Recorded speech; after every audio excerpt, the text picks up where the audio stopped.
Добро вечер, започнува светот денес на Тера. Еве ги вестите на денот. Му вперил пиштол и му одзел $6.000. Градоначалниците од регионот се сретнаа во Битола. Остана в кревет, болна и немоќна. Виртуелна прошетка и низ улиците во Битола.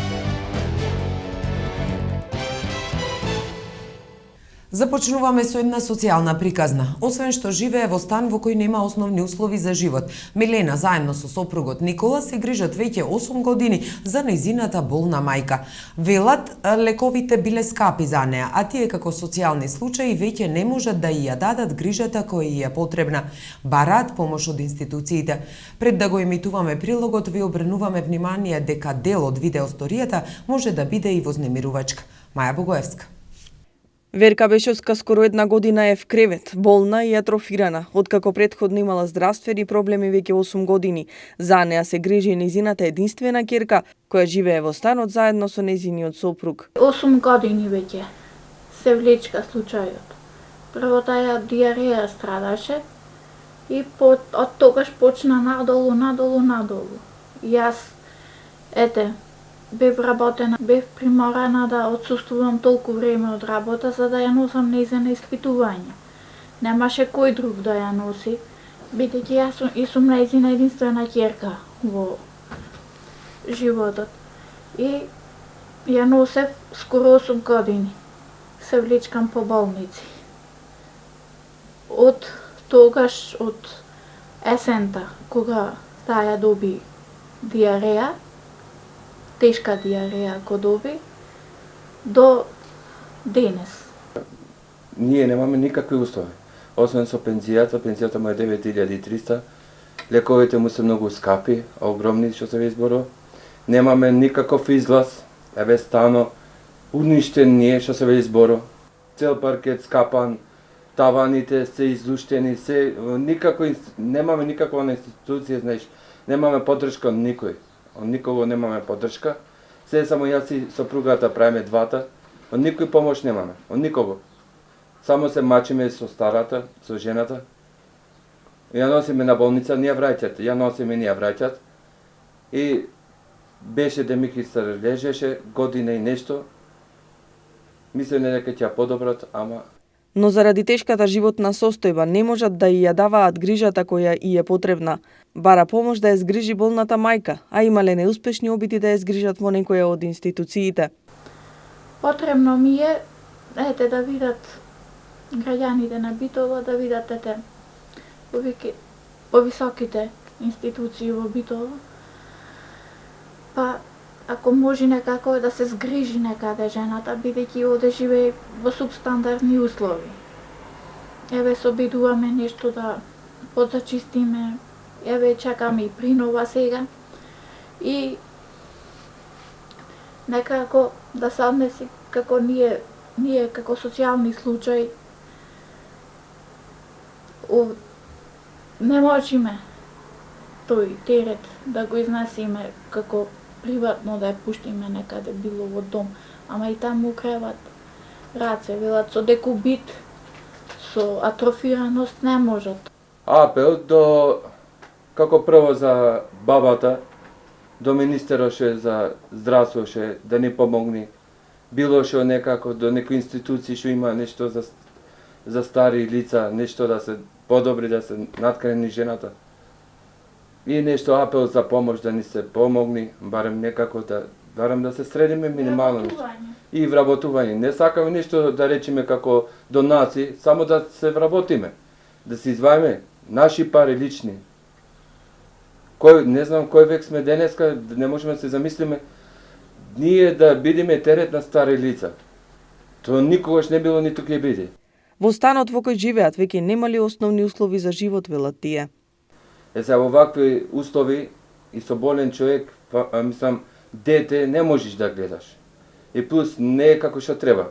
Како прво, од кој ќе се породи сопругата, треба да е санитарна, како викат сестра, па кој ќе видат во какви услови живееш, па после да ти одобрат за детето, она.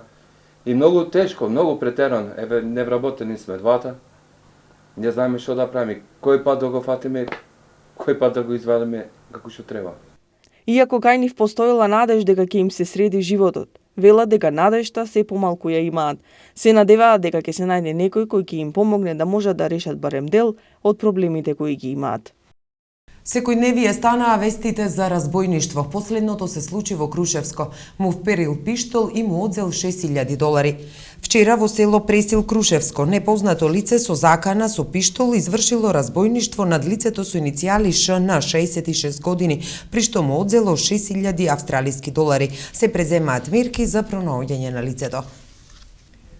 Бизнис Академијата Смилевски го одржа првиот академски час каде студентите ќе се стекнат со професионални компетенции за менаџерски позиции од прво и второ ниво на менаџментот. Оливера Михајловска. Бизнис Академија Смилевски го одржа првиот академски час за седмата генерација од 40 вонредни и редовни студенти, што е за 20% поголем број од минатата година во насоката оперативен менаџмент. Овие студенти ќе се стекнат со професионални компетенции за менаџерски позиции од прво и второ ниво на менаџментот. Идните студенти ќе се соочат со предизвикот на една специфика што ние ја негуваме тука, како да се спои она што е карактеристично на пазарното стопанство над преварот со соработката. Ние, уште во текот на запишувањето, во селекцијата на студентите кои ќе ја добијат нашите, кои ќе добијат нашата стипендија, ги воведуваме во корисноста и можноста да се соработува, да се надпреваруваат кој подобро ќе помогне на другиот. Освен теоретскиот дел, тие во посредство на бизнис секторот добиваат и практични вештини на сите видови менаџмент. Академијата користи сопствена наставна методологија втемелена на искуствено учење во мали групи, обработка на автентични студии на случаи, континуирана пракса во текот на студиите и размена на искуство од јавниот и деловниот сектор. Има еден специфичен стил на работа кој што мислам дека е карактеристичен и токму на нашите простори е единствен. Самиот наставен процес се одвива во неколку фази. Ние пред се го користиме искуството на нашите студенти како вовед во целокупниот наставен процес, потоа правиме синтеза на тоа знаење со нашиот теоретски инпут, за да може на крај на секоја наставна средба да го искористиме она што студентите го имаат, она што студентите го запомнале и да умеат едни проблемски студии на случај, импровизирани нормално во местото во кое што се наоѓаат, тоа е училницата, да ги решат. Уникатна карактеристика на начинот на студирање во академијата е индивидуалното сингерирање, индивидуална настава, внимателно скроена според потребите на конкретниот кандидат. Овој вид на студија е развиен за да се излезе во пресет на потребите на кандидатите кои веќе водат своји бизниси, а посетувањето на редовните студии им представува потешкотија поради обемните обврски со нивниот бизнис. Бизнис Академија Смилевски функционира од 2007 година со седиште во Битола и со дисперзирани студии во Скопје и Струмица. Google објави дека започнува со снимање на локациите низ Македонија со цел подобрување на квалитетот на функцијата Street View во рамки на апликацијата Google Maps. И низ улиците на Битола ќе може да се прошета виртуелно. Маја Богоевска. Од 29 септември автомобилите на Google ќе започнат да возат низ градовите во Македонија и ќе прават тридимензионални фотографии, со што конечно и во Македонија ќе се овозможи опцијата на Google Maps Street View. На овој начин секој може да направи виртуелна прошетка низ улиците на некој град. Досега оваа опција беше недостапна за градовите во Македонија. Google ќе започне со Скопје, Битола, како и другите поголеми градови, а во текот на наредната година ќе ги опфатат и помалите градови и селата. Street View е достапна во 59 земји, ја беше лансирана во мај 2007 година. Според соопштението на Google планираат да покријат колку што е можно повеќе од патната мрежа во текот на наредните неколку месеци. Реалните планови на возење често зависат од фактори кои се надвор од нивната контрола, временски услови, затворени патишта и слично. Поради тоа ќе овозможат постојани ажурирања околу тоа каде оперираат нивните возила, како и повеќе општи информации, велат од Google. Собраните фотографии ќе бидат обработени и внимателно споени, што е технолошки процес кој може да одземе неколку месеци. Тие ќе бидат достапни подоцна на Street View Google Maps. Програмскиот менаџер на Street View вели дека слушаат од многу корисници во Македонија дека би биле навистина возбудени да имаат Street View достапна и во Македонија. Затоа, вели тој, били особено срекни да го најават најават почетокот на возењето и да ги направат убавите улици и градови на прекрасната Македонија отворени за корисниците низ целиот свет. Македонските бизниси и корисници исто така ќе уживаат во многуте бенефити на услугата, вели тој. Министерот за информатичко општество и администрација Иво Ивановски пак изјави: Ми представува особено задоволство дека благодарение на Google Street View светот може да ја види Македонија во нова дименсија преку компјутери или смартфони. Ова е од особено значење за туризмот и ќе придонесе кон подобро позиционирање на Македонија на светската мапа на атрактивни дестинации, каде убавината на земјата може да се види преку кој било уред приклучен на интернет. За Пелагонија и културата во наредната најава. Пелагониски денови на културата, за старт филмот за феминистичката теорија. И за другите ми покусата пауза, останете со нас.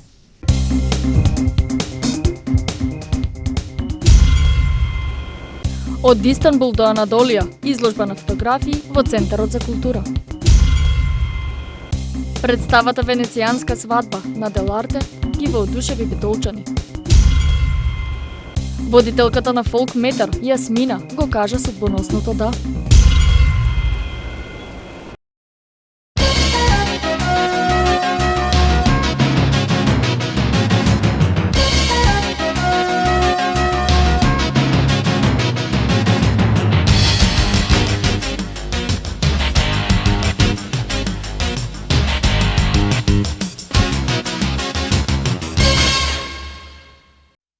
Владиниот проект Купи куќа, купи стан продолжува и следната година, изјави се премиерот Ставревски. Буџетот има доволно средства за реализација на проектот. Во село Пресел Крушевско непознато лице со закана со пиштол извршило разбойништво на 66 годишниот ЧН, при што му одзело 6000 австралиски долари. Иако календарски само што почна есента, за жителите на планинските села во северот на Косово се чини дека почна зимата. Селата кај Бајгора, подрачје на Косовска Митровица, утрово самнале под снежна покривка. САД заедно со своите арапски сојузници извршиле најмалку 50 воздушни напади врз упоришта на ИСИС во Сирија, при што убиени се најмалку 50 лица. Владата на Турција донесе одлука за укинување на забраната за носење на муслимански шамии во гимназиите и средните училишта во земјата. На железничката станица во Драчево почна снимањето на психолошкиот трилер во режија на Даријан Пејовски. Пејовски, кој го напиша сценариото заедно со Игор Иванов, вели дека филмот жанровски допира до трилер, но трилер базиран на карактери, а не на акција.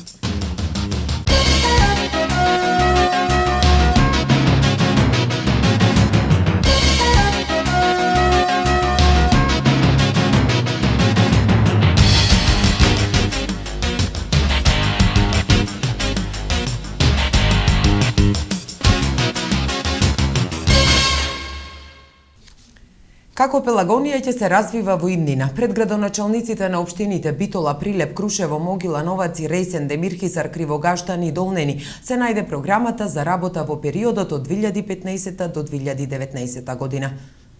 Денеска се одржа 6-та седница на Советот за развој на Пелагонискиот плански регион, на која што градоначалниците, членови на Советот, дискутираа по неколку точки.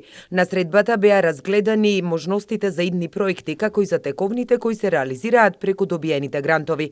Со UNDP започнуваме еден нов проект, многу интересен проект, кој што ќе значи создавање на мрежа која што ќе ни овозможи аплицирање на фондови кои што ќе се однесуваат на туризмот и на иновацијата. Значи, едниот од нив е околу 18 милиони долари, а другиот е околу 9 милиони долари. Меѓутоа, за да сето тоа се направи, практично со UNDP имаме веќе финансиска поддршка од околу 40.000 долари, што значи по 10.000, односно вкупно 10.000 да обезбедат општините, а 30.000 обезбедува UNDP. Значи се подготвуваат апликациите, се доставуваат во одреден временски рок, а потоа се избират проектите кои што ќе бидат финансирани, тоа се грантови практично, значи не се задолжувања, не се кредити, туку се грантови за општините. На седницата се правеше и компарација каде се наоѓаат општините преку проектите во однос на другите плански региони. Иако не се располага со многу голем буџет, општина Ресен задоволна од финансиите кои што ги добиле и со кои што ги реализирале неколкуте проекти.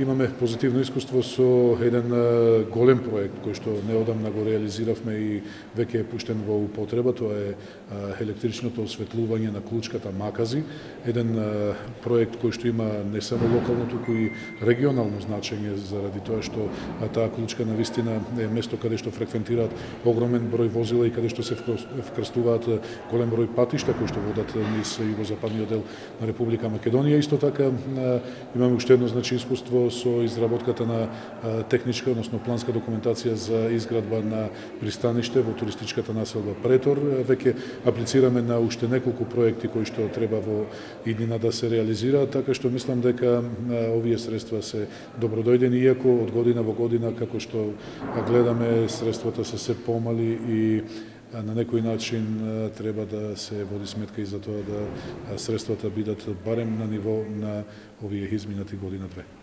Пелагонискиот плански регион е лидер во искористеноста на средствата за имплементација на проекти како од домашни, така и од надворешни донатори, вели раководителот на оваа институција, и додава дека за нивното 4,5 годишно работење изработиле околу 55 проекти со околу 1 милион и 757 илјади евра.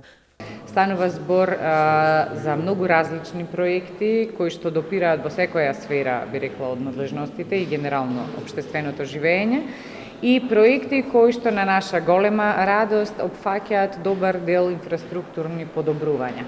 Значи не станува збор само за софт, меки проекти кои што имаат за цел зголемување на капацитетите на човечките ресурси и генерално подигнување на свесноста по одредени прашања, туку имаат и онаков еден, би рекла, видлив дел инфраструктура, објекти кои што опрема исто така, кои што остануваат во регионот и би рекла најдиректно го зголемуваат развојот на пред се економијата, но на крајот и на целокупното живење во Пелагонискиот регион.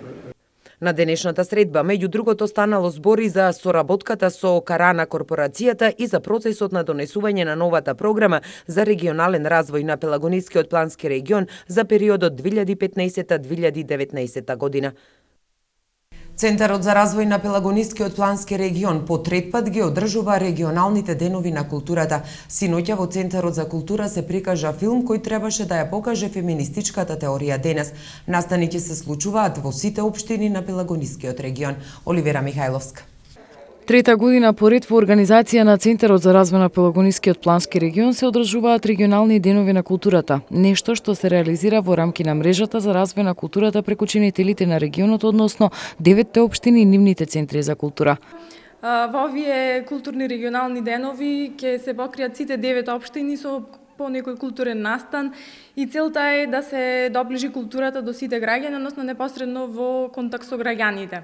Значи, дел од програмата во овие регионални денови е поддржана во рамки на децентрализираната соработка со регионот Долна Нормандија и Република Македонија. Овој проект Културата во функција на територијалниот развој и социјална кохезија вклучени се од Локомотива како партнери. Како дел од овој проект имаме еден проект кој што се вика Музеј на женски приказни или реисчитување на историјата и улогата на жената во првата половина на 20 век. Така да ова година е посветено на истражување, с фокусот е ставен на 3 града од Пелагонскиот регион, тоа се Битола, Прилеп и Крушево.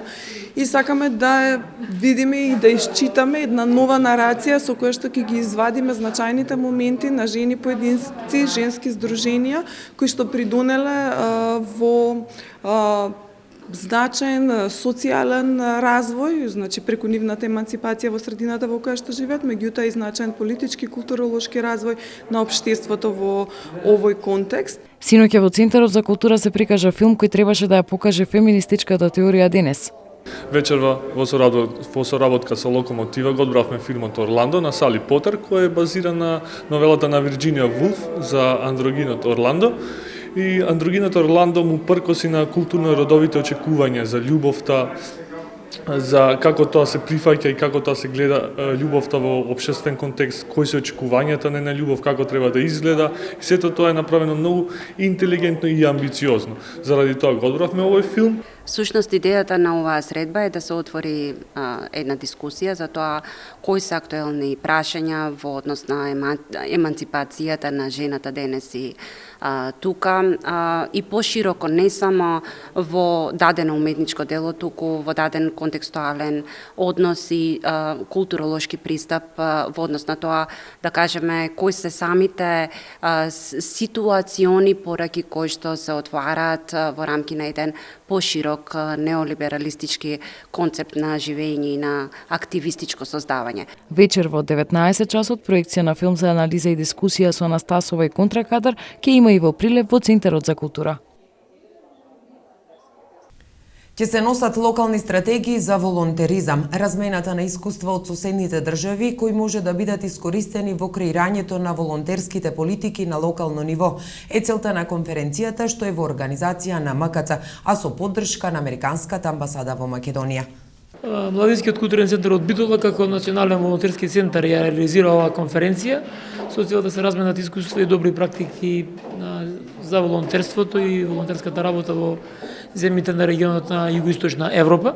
На конференцијата учествуваат представници на граѓански организации, волонтерски центри и локални самоуправи ширум цела Македонија, како и експерти од регионот. Целта на конференцијата, како што кажав, е да се земат искуствата од земјите во регионот. Инаку е конференцијата дел од еден подолготраен проект кој што МКЦ Битола во партнерство со неколку организации граѓански од Македонија го реализира во текот на оваа 2014 година, е поддржан од амбасадата на Соединетите држави во Република Македонија. Крајната цел на проектот пак е да се донесат локални стратегии за волонтирање во неколку општини со цел да се зголеми демократизацијата на со цел да се влие врз демократизација на севкупниот општествен простор преку учество на граѓаните во донесување на одлуки, но во секој случај со акцент на волонтерската стратегија на локално ниво. Имавме можност да видиме и слушниме како стојат работите во Хрватска, Бугарија, Словенија и Македонија, а јас имав можност да кажам каква е состојбата во Црнагора со волонтеризмот. Сите представници имавме слични ставови за волонтеризмот во регионот. Лајонс клуб од Битола поведе иницијатива за збратимување со соодветен Лајонс клуб од Унгарија. На средбата со унгарскиот амбасадор учествуваа Сашо Јанакиевски, член на Лајонс клуб Битола и военно почесен конзул на Унгарија, Александар Стојановски, член на Лајонс клуб Битола, задолжен за меѓународна соработка во клубот, и Маријан Танушевски, председател на Лајонс клуб Битола. За време на средбата во Битола, Танушевски го запозна унгарскиот амбасадор Бенце со програмата за работа на клубот, како и со имидж проектот прочита и предложи подари книга, и при тоа двајцата соговорници разменија авторски книги. Амбасадорот Јожев Бенце на Танушевски му ја подари авторската збирка поезија Звезда на љубовта, додека председателот на Лајонс клубот Битола на амбасадорот Бенце му го подари англиското издание од книгата Лобирање во локалната самоуправа, чиј издавач е Македонското научно друштво од Битола. Во периодот од 25 до 27 септември оваа година ќе се одржи 14-тиот поред традиционален преспански јаболкобер. Оваа тридневна манифестација има за цел преку богата спортска, културно-уметничка и бизнис понуда да го привлече вниманието кон Преспа како регион со огромен потенцијал за развој. Денеска со нас во вестите е градоначалникот на Ресен, магистер Ѓоко Стрезовски. Во секој случај ова е најкрупниот настан, најголемиот настан за Ресен и Преспа, а Ресен и Преспа деновиве живеат навистина во една атмосфера на исчекување на почетокот на овој голем настан, на почетокот на 14-тото поред издание на деновите на Преспанското јаболко, на манифестацијата Преспански јаболкобер, за кој што сите подготовки од страна на општина Ресен, организациониот одбор и сите оние кои што се вклучени во организацијата и подготовката на оваа манифестација се завршени и манифестацијата само што може да почне. Утре почнувате со промоција по повод 1000 години од цар Самуил. Значи до 24 практично имате. Токму така, 24 септември е ден кога општина Ресен го испланира за почеток на една значајна манифестација, на еден значаен настан. Многу елементи од историското минато, многу од историските збиднувања кои што се поврзани со легендарниот цар Самуил, со неговиот живот, со неговото дело, се токму поврзани со Преспанскиот регион, со Преспа, и токму затоа сакавме на еден пригоден начин да одадеме почит на легендарниот цар Самуил, на сето она што се збиднуваше во далечната, би рекол, пред 1000 години, 1014 година, битката на Беласица, и сето тоа да го на некој начин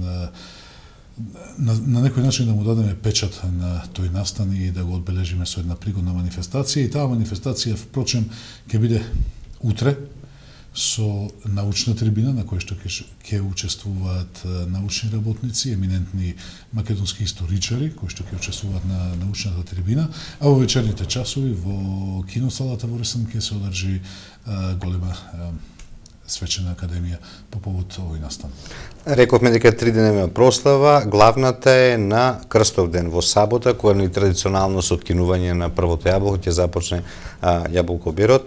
Кои се гости ќе бидат присутни на оваа манифестација? Токму така, 27 септември или големиот православен христијански празник Крстовден е означен како главен ден на големата манифестација Преспански јаболкобер, денови на Преспанското јаболко, кога ќе се случи свечениот чин на откинувањето на првото јаболко со претходен благослов на овогодишниот јаболков род.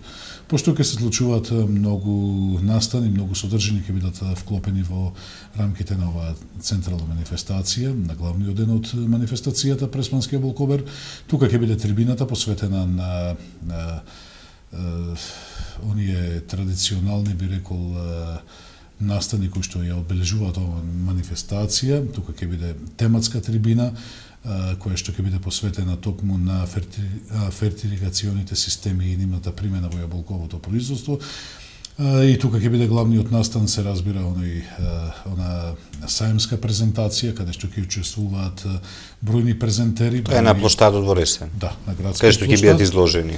Бројни презентери, производувачи на јаболка, преработувачи на јаболка, трговци и така натаму, сите оние кои што на некој начин имаат некаква допирна точка со јаболковото производство. Значи ќе се промовираат јаболка, производи од јаболка, заштитни препарати, вештачки ѓубрива, земјоделска механизација, приклучни машини, амбалажа за јаболката и така натаму. Значи се она што е поврзано со производството на јаболка, годинава имаме најава од многу бројни презентери кои што ќе учествуваат на оваа саемска презентација, кој што ќе биде главен централен настан на овогодишната манифестација Преспански јаболкобер. Колку преспанци се поспокојни за дистрибуција, односно каде завршува нивното јаболко?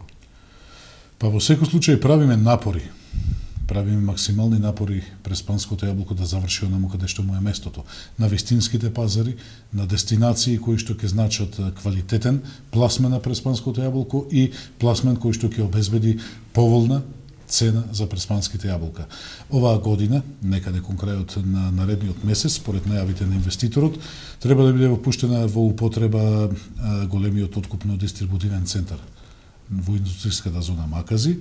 Значи, она што за што се изборивме, еве цела година работиме на еден таков проект, како куриозитет ќе го споменам, минатата година, токму за време на одржувањето на манифестацијата Преспански јаболкобер, ги остваривме првите контакти со дубајската фирма Appleland, кои што се зафатија на еден голем проект и веќе е во завршна фаза изградбата на првата фаза од откупно-дистрибутивниот центар во индустријската зона Макази, кои според најавите на инвеститорот треба да бидат завршени некаде кон крајот на наредниот месец. Значи првата фаза и првите 2500 тона треба да бидат сместени во ладилниците на новиот откупно-дистрибутивен центар.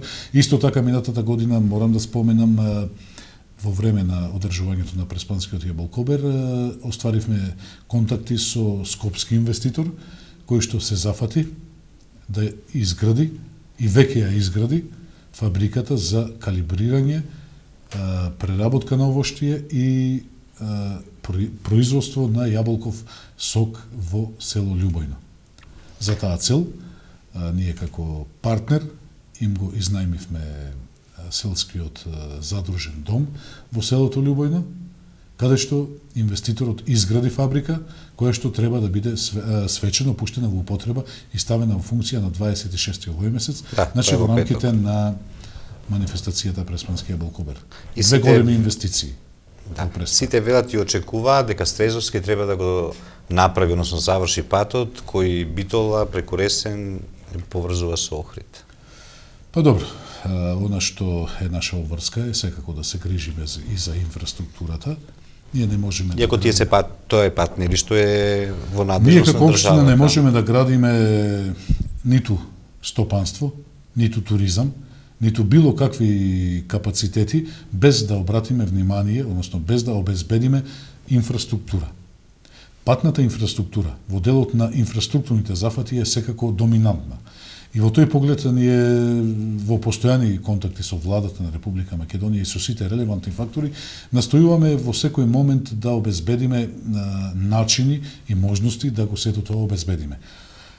Во соработка со владата на Република Македонија и во една исклучително добра координација која што имаме засега, сметам дека за наредната година, како што и е најавено од Министерството за транспорт и врски, во текот на наредната 2015 година, значи некаде во пролета, април или мај месец, ќе започне комплетната реконструкција на патот кој што води од Битола преку Ресен до Буково, до планинскиот превој Буково, од каде што до Охрид е изграден патот, значи една делница од 40 на километри кој што треба да се заврши и ќе представува значаен сегмент во севкупната понуда на Преспа, не само на стопански, туристички, туку и на секаков друг вид. И секако тоа е многу важно, битолчани ве слушаат, често го поставуваат тоа прашање, значи рековме ресенчани се малку поспокојни, имаат каде болко да го пласираат, битолчани исто така ќе можат по пат да стигнуваат и до Ресен и до Охрид. Благодарам за гостувањето во Актуел. Се гледаме кај вас во вашата општина нови манифестации. Па најпрвин да ви се заблагодарам и вам за времето и просторот кој што ми го возможивте и ова нека биде прилика да ги поканам сите оние кои што се заинтересирани, кои што сакаат во четврток, петок и сабота да го посетат Ресен, да ги посетат оние настани кои што веќе ги најавивме. Ке имаме значи покрај богатата стопанско-промотивна програма, ќе имаме и културна програма, ќе имаме и спортска и се разбира музичко-забавна програма во вечерните часови кои што верувам ќе привлече голем број луѓе кои што се заинтересирани да ја посетат оваа манифестација, особено во вечерните часови кога ќе биде забавно, ќе биде спектакуларно според сите наши очекувања. Се прошири фронтот на земји врз кој се води битка со џихадистите. Утрово Соединетите Американски држави ги извршија првите воздушни напади во Сирија врз позиции на Исламската држава. И за други вести од светот покусата пауза, останете со нас. Вашето мислење нам ни е важно, затоа што Тера телевизија е на страната на гледачите. Искажете ги вашите ставови на нашиот веб портал tera.mk. Прашањето за оваа недела гласи: со што најчесто стигнувате до работното место? Со автомобил, со такси, со автобус, со велосипед, пешки? За резултатите од анкетата читајте на tera.mk или гледајте во вестите на Тера телевизија. САД го изврши првиот бран бомбардирање на упориштата на екстремистичката организација Исламска држава во Сирија, а досега погинале 20 џихадисти, соопшти невладината организација Обсерваторија за заштита на човековите права. Нападот е изведен со 47 ракети од типот Томахавк, кои биле лансирани од бродовите Арлибург и Филипин Си, кои се наоѓаат во меѓународните води во Црвеното море и Северно-Арапскиот залив. Нападите се изведуваат и со авиони, беспилотни летала и бомбардери, пренесе BBC. Првиот бран на напади е завршен, но се очекува нов налет на американската авиација. Во соопштението на американската војска се наведува дека се уништени многу мети на ИСИС во областите Рака, Ал-Хасака и Абу Камал. Мета беа центрите за обука на исламистите, командните центри, но и центрите за финансирање, камиони и оклопни возила. Заедно со САД во воздушните напади учествуваат и Саудиска Арабија, Обединетите арапски емирати, Јордан, Бахрейн и Катар. И кај нас од утрово невреме, краткотрајно, есента почна со дожд, исто како што беше и летото.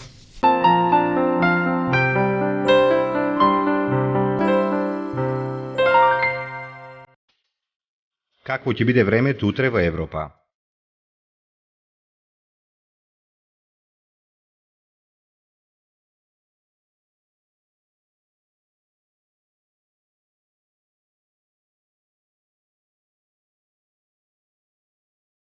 За времето утре на Балканот.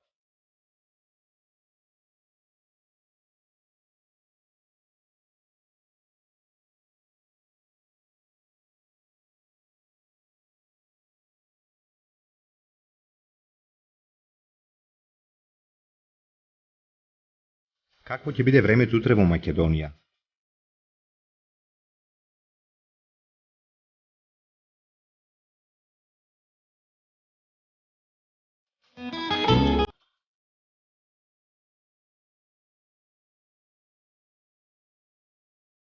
Следува временската прогноза за времето утре во регионот.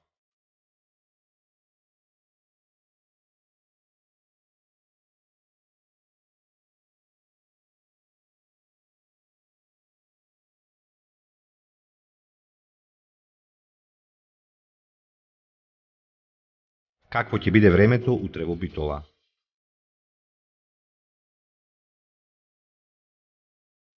Следува временската прогноза за следните денови во Битола. Какво ќе биде утре времето во Ресен? Следува временската прогноза за следните денови во Ресен. Евеа прогнозата за времето утре во Прилеп. Какво ќе биде времето во наредните денови во Прилеп? Какво ќе биде времето утре во Кичево? Следува временската прогноза за следните денови во Кичево.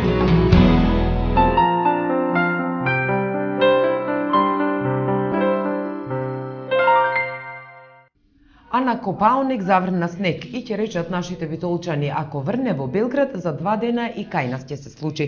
Во Србија најстудено е на Копаоник, каде што утринава во 7 часот измерени се 0 степени и каде што паѓаше снег со умерен интензитет.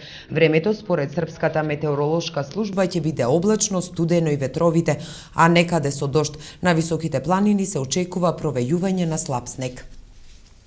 Тука е крајот на светот денес. Ви благодариме за вниманието. Останете понатаму со Тера телевизија.